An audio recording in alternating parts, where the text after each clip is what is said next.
कधी झाला नाही असा बीड जिल्ह्याचा विकास दादांनी करावा असं आवाहन मंत्री पंकजा मुंडे यांनी केलंय।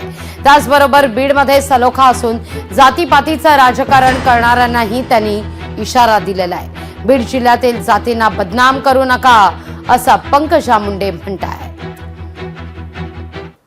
पण अर्जुन महायोद्धा ठरला आणि अर्जुनाने महाभारत जिंकलं, त्यामुळे माझ्या जिल्ह्यातला प्रत्येक माणूस निष्पाप माणूस अर्जुन आहे।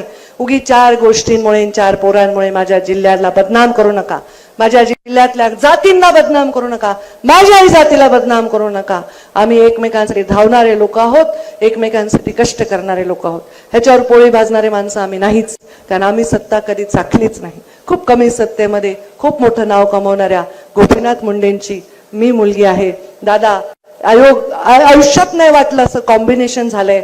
बीड जिल्ह्याला आयुष्यात नाही मिळाला असा विकास तुम्ही द्याल आणि लोकाशानी ह्या कार्यक्रमामध्ये ह्या मंचामध्ये दादांसमोर मला एवढं बोलताच नाही आलं। आम्ही कधीच एकांतात भेटलो नाही, मी त्यांना वेळ मागितलाय, आम्हाला भेटायचं आहे, तर त्यांना हे सगळं सांगायचं आहे आणि मला या जिल्ह्याच्या विकासासाठी करायचं आहे।